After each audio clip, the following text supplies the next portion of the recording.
ಬನ್ನಿ, ಒಂದು ಅಡಗಿದ್ದ ಸಾಮ್ರಾಜ್ಯ ಮತ್ತು 20 ವರ್ಷಗಳ ಸೇಡಿನ ಪ್ರತಿಜ್ಞೆ ಈ ಕಥೆಯೊಳಗೆ ಇಳಿದು ನೋಡೋಣ. ಕತೆ ಶುರುವಾಗೋದೇ ಒಂದು ಆಘಾತಕಾರಿ ಮಾತಿನಿಂದ. ನೂರ್ ತನ್ನ ಗೆಳತಿಗೆ ಹೇಳ್ತಾಳೆ, ನೀನು ನನ್ನ ಫ್ರೆಂಡ್ ಆಗಿರ್ಲೇ ಇಲ್ಲ, ನಿನ್ನನ್ನ ಇಲ್ಲಿ ಸಿಕ್ಕಿ ಹಾಕ್ಸೋಕಂತಾನೆ ನಿನ್ನನ್ನ ಫ್ರೆಂಡ್ ಮಾಡ್ಕೊಂಡೆ. ಅಬ್ಬಾ, ಇದನ್ನ ಕೇಳಿದ್ರೆ ಎಂಥವರಿಗಾದ್ರೂ ಶಾಕ್ ಆಗತ್ತೆ ಅಲ್ವಾ? ಹಾಗಾದ್ರೆ ಇಷ್ಟೊಂದು ಗಾಢವಾದ ಸ್ನೇಹ ಹೇಗೆ ಇಷ್ಟು ಕ್ರೂರವಾದ ಪ್ಲಾನ್ ಮಾಡಿದ ದ್ರೋಹವಾಗಿ ಬದಲಾಯಿತು? ವೆಲ್, ಈ ಇಡೀ ಕಥೆಯ ವಿಶ್ಲೇಷಣೆಯಲ್ಲಿ ನಾವು ಇದೇ ಪ್ರಶ್ನೆಗೆ ಉತ್ತರ ಹುಡುಕೋಣ ಬನ್ನಿ. ಸರಿ, ನಮ್ಮ ಮೊದಲನೇ ಭಾಗಕ್ಕೆ ಹೋಗೋಣ. ದ್ರೋಹಕ್ಕೆ ತಿರುಗಿದ ಸ್ನೇಹ. ಈ ಕಥೆ ಶುರುವಾಗೋದು ಕುಂಡ್ ಲಾಕ್ ಎನ್ನೋ ಒಂದು ನಿಗೂಢವಾದ ನೀರಿನೊಳಗಿನ ಸಾಮ್ರಾಜ್ಯದಲ್ಲಿ. ಈ ವಿಚಿತ್ರವಾದ ನೀರಿನೊಳಗಿನ ಸಾಮ್ರಾಜ್ಯದಲ್ಲಿ ಸಮಯ್ಯರ ಮತ್ತು ಫಾಲಕ್ ಅನ್ನೋ ಇಬ್ರು ಫ್ರೆಂಡ್ಸ್ ಕೊನೆಗೂ ತಮ್ಮ ಕಾಣಿಯಾದ ಗೆಳತಿ ನೂರ್ಲಣ್ಣ ಹುಡುಕ್ತಾರೆ. ಅವ್ರಿಗೆ ಒಂದು ಕಡೆ ಸಮಾಧಾನ ಆದ್ರೂ ಇನ್ನೊಂದು ಕಡೆ ಆ ಜಾಗ ನೋಡಿದ್ರೆ ಏನೋ ಒಂಥರ ತಣ್ಣಗೆ ಅಪರಿಚಿತವಾಗಿತ್ತು. ಆದ್ರೆ ಅವರಿಗಾದ ನಿಜವಾದ ಶಾಕ್ ಅಂದ್ರೆ ನೂರ್ನಲ್ಲಿ ಆದ ಬದಲಾವಣೆ. ಅವರಿಗೆ ಗೊತ್ತಿದ್ದ ನೂರ್ ಹೇಗಿದ್ಲು? ಸದಾ ನಗ್ತಾ ಆಟವಾಡ್ಕೊಂಡಿದ್ದ ಖುಷಿಯಾದ ಗೆಳತಿ. ಆದರೆ ಈಗ ಅವ್ರ ಮುಂದಿರೋದು ಯಾರು? ಕುಂಡ್ಲೋಕ್ನ ರಾಣಿ, ಸಿಂಹಾಸನದ ಮೇಲೆ ಕೂತಿರೋ, ಯಾವುದೇ ಭಾವನೆ ಇಲ್ಲದ ಅಮರಲಾದ ಒಬ್ಬ ಆಡಳಿತಗಾರ್ತಿ. ಹಾಗಾದ್ರೆ ಈ ಪಯಣ ಶುರುವಾಗಿದ್ದು ಹೇಗೆ? ಇದನ್ನ ತಿಳ್ಕೋಬೇಕು ಅಂದ್ರೆ ನಾವು ಸ್ವಲ್ಪ ಸಮಯದ ಹಿಂದೆ ಹೋಗ್ಬೇಕು. ನೋಡಿ, ಒಂದು ಸುಂದರವಾದ ದಿನ ಹೇಗೆ ಭಯಾನಕ ಕನಸಾಗಿ ಬದಲಾಯಿತು ಅಂತ. ನೂರ್, ಸಮೈರಾ ಮತ್ತು ಫಲಕ್ ಈ 3 ಗೆಳತಿಯರು ಒಂದು ಕೊಳದಲ್ಲಿ ಮಜಾವಾಗಿ ಆಟ ಆಡ್ತಾ ಇದ್ರು. ಆದ್ರೆ ಇದ್ದಕ್ಕಿದ್ದಂತೆ ಏನೋ ಒಂದು ಕಾಣದ ಶಕ್ತಿ ನೂರ್ನನ್ನ ರಭಸವಾಗಿ ನೀರಿನೊಳಗೆ ಎಳೆದುಬಿಡುತ್ತೆ. ಅವರು ಕಣ್ಮುಂದೆಯೇ ಮಾಯವಾಗುವುದನ್ನು ನೋಡಿ ಅವಳ ಫ್ರೆಂಡ್ಸ್ಗೆ ಎದೆ ಒಡೆದ ಹಾಗಾಗತ್ತೆ.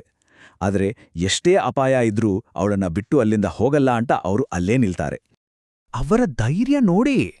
ಎಲ್ಲರೂ ಬೇಡ ಅಂದ್ರೂ ಎಚ್ಚರಿಕೆಗಳನ್ನ ಲೆಕ್ಕಿಸದೆ ಸಮೀರಾ ಮತ್ತು ಫಲಕ್ ತಮ್ಮ ಫ್ರೆಂಡನ್ನ ಹುಡುಕ್ಲೇಬೇಕು ಅಂತ ದೃಢವಾಗಿ ನಿರ್ಧರಿಸಿ ಅದೇ ಕೊಳಕ್ಕೆ ಹಾರ್ತಾರೆ ಅಲ್ವಾ?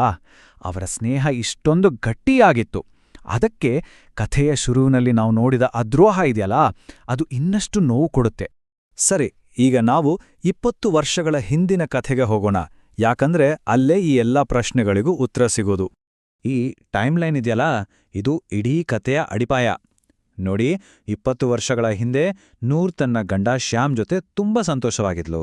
ಆದ್ರೆ ಅವರ ನೆರೆಮನೆಯವನಾದ ಬಲವಂತ್ಗೆ ಇವರ ಸಂತೋಷ ಸಹಿಸೋಕಾಗ್ಲಿಲ್ಲ. ಅಸೂಯೆಯಿಂದ ಕೋಪದಲ್ಲಿ ಶ್ಯಾಮ್ನನ್ನ ಕೊಲೆ ಮಾಡ್ತಾನೆ. ಅಷ್ಟಕ್ಕೆ ನಿಲ್ಸಲ್ಲ. ಬಲವಂತ್ ಮತ್ತೆ ಅವನ ತಮ್ಮ ಸೋಹಂ ಸೇರಿ ನೂರ್ ಮೇಲೂ ಹಲ್ಲೆ ಮಾಡಿ ಅವಳು ಸತ್ತೇ ಹೋದ್ಲೋ ಅನ್ಕೊಂಡು ಅದೇ ಕೊಳಕ್ಕೆ ಎಸ್ದುಬಿಡ್ತಾರೆ. ಆದ್ರೆ ಅಲ್ಲೇ ಒಬ್ಬ ಮಾಟಗಾತಿ ನೂರ್ನನ್ನ ಉಳಿಸಿ ಅವಳಿಗೆ ಕುಂಡ್ಲೋಕ್ ಅನ್ನೋ ನೀರಿನೊಳಗಿನ ಸಾಮ್ರಾಜ್ಯದಲ್ಲಿ ಅಮರತ್ವ ಮತ್ತೆ ಶಕ್ತಿಯನ್ನ ಕೊಡ್ತಾಳೆ. ನೂರ್ ತನ್ನ ಹಿಂದಿನ ಕಥೆಯನ್ನ ಹೇಳುವಾಗ ಆ ನೋವು ಎದ್ದು ಕಾಣುತ್ತೆ. ನಮ್ಮ ಹಳ್ಳಿಯಲ್ಲಿ ನನ್ನ ಗಂಡನ ಫ್ರೆಂಡ್ ಬಲವಂತ್, ಅವನಿಗೆ ಅಸೂಯೆ ಜಾಸ್ತಿ. ನಮ್ಮ ಸಂತೋಷವನ್ನ ಅವನಿಗೆ ನೋಡೋಕೆ ಆಗ್ಲಿಲ್ಲ. ಅಂದ್ರೆ ಆ ಭಯಾನಕ ಅಪರಾಧದ ಹಿಂದಿದ್ದ ಕಾರಣ ಕೇವಲ ಅಸೂಯೆ. ಯೋಚನೆ ಮಾಡಿ, ತನ್ನ ಗಂಡನ ಕೊಲೆಯನ್ನ ಕಣ್ಣಾರೆ ನೋಡಿದ್ಮೇಲೆ ನೂರ್ ಮೇಲೆ ಎಷ್ಟು ಕ್ರೂರವಾಡಿ ಹಲ್ಲೆ ಮಾಡಿ ಅವಳನ್ನ ಅದೇ ಕೊಳಕ್ಕೆ ಎಸ್ದಿದ್ರು. ಈ ಒಂದು ಘಟನೆ ಬಲವಂತ್ ಎಂಥ ಖಳನಾಯಕ ಅಂತ ತೋರಿಸುತ್ತೆ.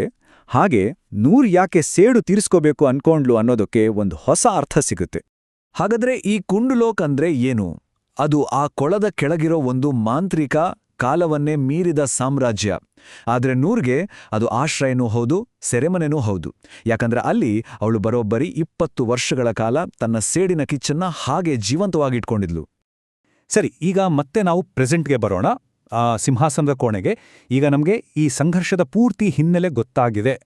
ಮತ್ತು ಇಲ್ಲೇ ಬರುತ್ತೆ ನೋಡಿ ಕಥೆಯ ಅತಿದೊಡ್ಡ ಟ್ವಿಸ್ಟ್. ಸಮರ ಮತ್ತು ಫಲಕಳ ತಂದೆಯಂದರು ಕುಂಡ್ಲೋಗೆ ಎಂಟ್ರಿ ಕೊಡ್ತಾರೆ. ಅವರು ಬೇರೆ ಯಾರೂ ಅಲ್ಲ, ಅವರೇ ಬಲವಂತ್ ಮತ್ತು ಸೋಹಂ, ಆ ಇಬ್ರೂ ಕೊಲೆಗಾರರು. ಅಂದ್ರೆ ನೂರ್ಲ ಫ್ರೆಂಡ್ಸ್, ಅವಳ ಜೀವನವನ್ನೇ ಹಾಳು ಮಾಡಿದವರ ಮಕ್ಕಳು. ಎಂಥ ವಿಧಿ ಅಲ್ವಾ? ಬಲವಂತನ ಕ್ರೂರ ಸ್ವಭಾವ ಸ್ವಲ್ಪನೂ ಬಡ್ಲಾಗಿಲ್ಲ ಅನ್ನೋದು ಇಲ್ಲಿ ಗೊತ್ತಾಗುತ್ತೆ. ಅವನು ನನ್ನನ್ನ ಕ್ಷಮಿಸು ನೂರ್, ಅದು ತಪ್ಪಾಯ್ತು ಅಂತ ಹೇಳೋದು ಬರೀ ನಾಟಕ. ಹಾಗೆ ಹೇಳ್ತಾನೆ ಅವನು ನೂರ್ನನ್ನ ನೆಲಕ್ಕೆ ಎಳೆದು ಮತ್ತೆ ಅವಳ ಮೇಲೆ ಅಟ್ಯಾಕ್ ಮಾಡ್ತಾನೆ. ಅಂದ್ರೆ ಅವನ ಕ್ಷಮೆಯಾಚನೆ ಕೂಡ ಮತ್ತೊಂದು ಟ್ರ್ಯಾಪ್ ಅಷ್ಟೇ. ಕೇವಲ ಒಂದೇ ಒಂದು ಕ್ಷಣದಲ್ಲಿ ಆ ಹಿಂಸೆಯ ಚಕ್ರ ಇದೆಯಲ್ಲ, ಅದು ಇನ್ನೊಂದು ಯಾರೂ ಊಹಿಸದ ತಿರುವು ಪಡ್ಕೊಡುತ್ತೆ. ಇದೇ ನೋಡಿ ಕಥೆಯ ಕ್ಲೈಮ್ಯಾಕ್ಸ್. ನ್ಯಾಯ ಒದಗಿಸೋಕೆ ಸಮಯರ ಒಂದು ಖಡ್ಗವನ್ನ ತಗೊಂಡು ತನ್ನ ಸ್ವಂತ ತಂದೆ ಬಲವಂತರನ್ನೇ ಕೊಂದುಬಿಡ್ತಾಳೆ. ಅಂದ್ರೆ ತನ್ನ ರಾಕ್ಷಸ ತಂದೆಯ ಮೇಲಿನ ನಿಷ್ಠೆಗಿಂತ ತನ್ನ ಫ್ರೆಂಡ್ಗೆ ನ್ಯಾಯ ಕೊಡಿಸೋದೇ ಅವಳಿಗೆ ಮುಖ್ಯ ಆಗುತ್ತೆ. ಸರಿ, ಸೇಡು ತೀರಿಸ್ಕೊಂಡಾಯ್ತು. ಈಗ ಕಥೆಯ ಅಂತಿಮ ಘಟ್ಟಕ್ಕೆ ಹೋಗೋಣ. ಇದರ ಪರಿಣಾಮಗಳೇನು ಅನ್ನೋದನ್ನ ನೋಡೋಣ. ನೂರ್ಲ ಕೊನೆಯ ನಿರ್ಧಾರವನ್ನ ಆತ್ಮಹತ್ಯೆ ಅಂತ ನೋಡೋದು ಸರಿಯಲ್ಲ. ಬದಲಾಗಿ ಶಾಂತಿ ಮತ್ತೆ ಮುಕ್ತಿಗಾಗಿ ಅವಳು ತೆಗೆದುಕೊಂಡ 3 ಮುಖ್ಯ ಹೆಜ್ಜೆಗಳಂತ ನೋಡ್ಬೇಕು. ಮೊದಲನೆಯದು, ತನ್ನ 20 ವರ್ಷಗಳ ಸೇಡಿನ ಪ್ರತಿಜ್ಞೆಯನ್ನ ಪೂರೈಸಿದ್ಲು. ಎರಡನೆಯದು, ತಂದೆಯ ಪಾಪಗಳಿಗೆ ಮಕ್ಕಳನ್ನ ಕ್ಷಮಿಸಿದ್ಲು.